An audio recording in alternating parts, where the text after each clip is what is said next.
الرجیم بسم اللہ الرحمن الرحیم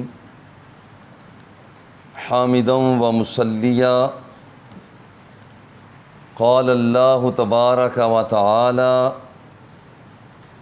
وَأَقِيمُوا الصَّلَاةَ وَآتُوا الزَّكَاةَ وَأَقْرِضُوا اللَّهَ قَرْضًا حَسَنًا وَمَا تُقَدِّمُوا لِأَنفُسِكُم مِّن خَيْرٍ تَجِدُوهُ عِندَ اللَّهِ هُوَ خَيْرًا وَأَعْظَمَ أَجْرًا وَاسْتَغْفِرُوا اللَّهَ إِنَّ اللَّهَ غَفُورٌ رَحِيمٌ صدق اللہ مولانا العظیم۔ آج کے درس قرآن و سنت کا عنوان صدقہ و خیرات کی فضیلت اہمیت کے حوالہ سے ہے۔ رمضان المبارک میں عموماً لوگ صدقہ و خیرات کی طرف زیادہ سے زیادہ راغب ہوتے ہیں۔ آج کا درس شریف مزید نفسیاتی قوت کا باعث بنے گا۔ اللہ جل جلالہ نے قرآن مقدس میں ارشاد فرمایا وَأَقِيمُوا الصَّلَاةَ وَآتُوا الزَّكَاةَ، نماز قائم کرو، زکوٰۃ کو ادا کرو، وَأَقْرِضُوا اللَّهَ قَرْضًا حَسَنًا، اللہ کو قرض دو، قرض حسنہ دو۔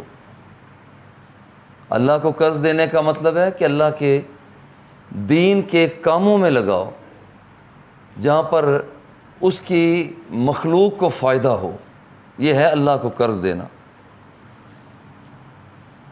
وَمَا تُقَدِّمُوا لِأَنفُسِكُم مِّن خَيْرٍ تَجِدُوهُ عِندَ اللَّهِ هُوَ خَيْرًا وَأَعْظَمَ أَجْرًا، جو کچھ بھی اپنی ذاتوں کے لیے آگے تم اللہ کی بارگاہ میں بھیجو گے وہ اللہ رب العزت کی بارگاہ میں بہتر ہے، بڑے اجر والا ہے، عظمت والا ہے، وہ اس کے پاس تمہارا موجود رہے گا۔ وَاسْتَغْفِرُوا اللَّهَ إِنَّ اللَّهَ غَفُورٌ رَحِيمٌ، اللہ سے بخشش طلب کرتے رہو، اللہ جل جلالہ سے بخشش طلب کرتے رہو، اللہ رب العزت بخشنے والا، رحم فرمانے والا ہے۔ حضرت ابو ہریرہ رضی اللہ تعالی عنہ اس کے راوی ہیں، حضور علیہ الصلاۃ والتسلیم نے ارشاد فرمایا کہ اللہ جل جلالہ فرماتا ہے انفق یا ابن آدم انفق علیک، اے آدم کے بیٹے تو خرچ کر، میرے راستہ میں خرچ کر، میرے بندوں پر خرچ کر، مخلوق پر خرچ کر۔ ہوگا کیا؟ انفق علیک، میں رب ہو کر وعدہ کرتا ہوں تو میرے بندوں پر خرچ کر، میں تیرے اوپر خرچ کروں گا۔ بندہ کیا خرچ کرتا ہے؟ رقم خرچ کرتا ہے، مال خرچ کرتا ہے۔ اللہ جل جلالہ اپنی رحمت عطا فرماتا ہے، بخشش عطا فرماتا ہے، جود عطا فرماتا ہے، احسان عطا فرماتا ہے۔ جب کوئی شخص آگے بڑھتا ہے تو اللہ رب العزت اس سے زیادہ بڑھتا ہے۔ ان تقرب الی عبدی شبرا تقربت منہ ذراعا، جب میرا بندہ ایک بالشت آگے بڑھتا ہے اللہ فرماتا ہے میں پورا ایک گز آگے بڑھ کر اپنے بندے کا استقبال کرتا ہوں۔ ان تقرب الی ذراعا تقربت منہ باعا، جب میرا بندہ ایک گز آگے بڑھتا ہے تو میں دونوں ہاتھوں کی کشادگی جو اس کی شان کے لائق ہے آگے بڑھ کر اس بندے کا استقبال کرتا ہوں۔ اس نے فرمایا کہ میرے بندے انفق یا ابن آدم انفق علیک، تو میرے راستہ میں خرچ کر، میں رب ہو کر وعدہ کرتا ہوں میں تیرے اوپر خرچ کروں گا۔ حضور نے ارشاد فرمایا یا ابن آدم ان تبذل الفضل خیر لک، اے آدم کے بچے، حضور فرماتے ہیں اے آدم کے اولاد، جو تمہارے پاس زائد ہے وہ خرچ کرنا تمہارے لیے بہتر ہے بنسبت اس کے کہ تم اسے محفوظ رکھو۔ کاشانہ نبوت میں میرے آقا ایک مرتبہ تشریف لائے، ایک بکری کا ذبح کیا گیا، تقسیم کرنا تھا، سرکار نے فرمایا کچھ باقی ہے، عرض کیا حضور ایک ران باقی ہے، باقی تقسیم کر دیا۔ حضور نے فرمایا جو تقسیم کر دیا اصل میں وہ باقی ہے، وہ باقی ہے۔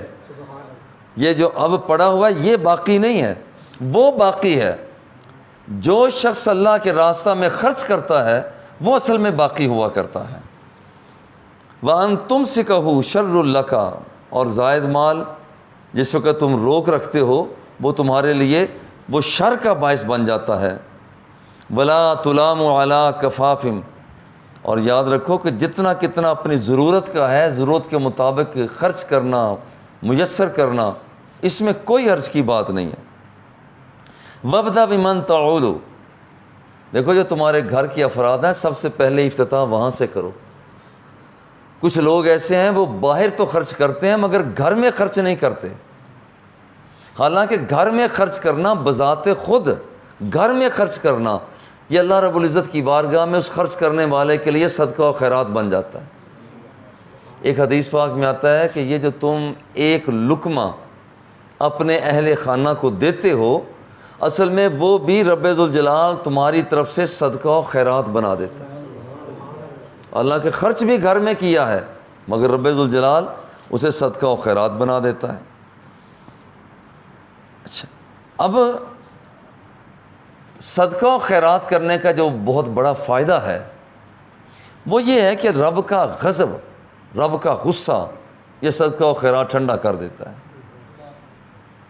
حضور علیہ الصلوۃ والتسلیم نے ارشاد فرمایا ان الصدقۃ لتطفئ غضب الرب، صدقہ و خیرات یہ رب کے غضب کو ٹھنڈا کر دیتا ہے، رب کے غضب کو وہ ٹھنڈا کر دیتا ہے۔ وَتَدْفَعُ مِيتَةَ السَّوْءِ، اور جو موت کا کٹھن مرحلہ ہے اس کو وہ آسان کر دیتا ہے۔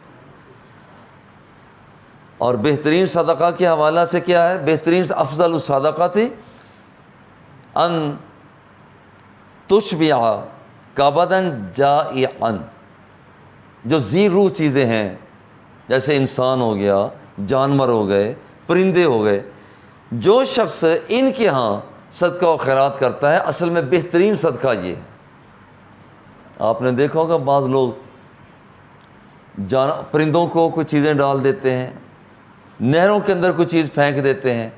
اصل میں اگر نیت کے اندر اخلاص ہو تو یہ ساری چیزیں بہترین صدقہ ہیں۔ افضل ترین صدقہ یہ ہے افضل الصدقات ان تشبع کبدا جائعا، جو ذی روح انسان ہے یا کوئی جانور ہے، کوئی چیز بھی ہے جو جگر رکھتی ہے، جب اس پر خرچ کرتے ہو تو یہ بہترین خرچ کرنا ہے۔ اور پھر یہ حضور نے فرمایا خیر الصدقات عن ظہر غنی، بہترین صدقہ یہ ہے کہ پہلے اپنی ضروریات کو پورا کر لو پھر اس کے بعد صدقہ و خیرات کرو۔ اگر کوئی شخص اپنی ضروریات، اپنے بچے، اپنی بیوی، وہ گھر کے اندر وہ اسی طرح سے پریشان ہوں اور یہ دوسروں پر صدقہ و خیرات کرتا پھرے تو یہ بہترین صدقہ نہیں ہے۔ بہترین صدقہ یہ ہے کہ اپنے گھر سے وہ ابتدا کرے، کیونکہ اہل خانہ پر خرچ کرنا یہ صدقہ و خیرات بنتا ہے۔ حضور نے فرمایا صلی اللہ علیہ وسلم اذا انفق المسلم علی اہلہ وہو یحتسبها کانت لہ صدقۃ، جو اپنے گھر میں اپنی بیوی کو، اپنے بچوں کو کوئی کھلاتا ہے، پلاتا ہے، لقمہ دیتا ہے، پانی کا گلاس دے دیتا ہے، کانت لہ صدقہ، دیکھیں یہ گھر کے اندر جو کام کیا ہے رب ذوالجلال اس کو بھی صدقہ بنا دیتا ہے۔ اس لیے گھر کے اندر خوش دلی کے ساتھ اس عمل کو اختیار کیا جائے۔ حضور علیہ الصلوۃ والتسلیم نے ارشاد فرمایا من سأل من غیر فقر فإنما یأکل الجمر، ایک آدمی کو سوال کرنے کی حاجت نہیں ہے مگر پھر بھی وہ لوگوں کے سامنے ہاتھ پھیلاتا ہے حالانکہ اسے ضرورت نہیں ہے، پھر بھی وہ ہاتھ پھیلاتا ہے، تو پھر فرمایا فإنما یأکل الجمر، یہ انسان اصل میں آگ کھا رہا ہے۔ یہ شخص علیاذ باللہ آگ کھا رہا ہے کہ گھر اس کی ضروریات پوری ہو رہی ہیں مگر اس کے باوجود لوگوں کے سامنے ہاتھ پھیلاتا ہے، تو اللہ رب العزت کو یہ بات پسند نہیں ہے۔ اللہ جل جلالہ ہم سب کو نیکی کی توفیق عطا فرمائے۔ وصلی اللہ تعالی علی حبیبہ و آلہ و اصحابہ اجمعین۔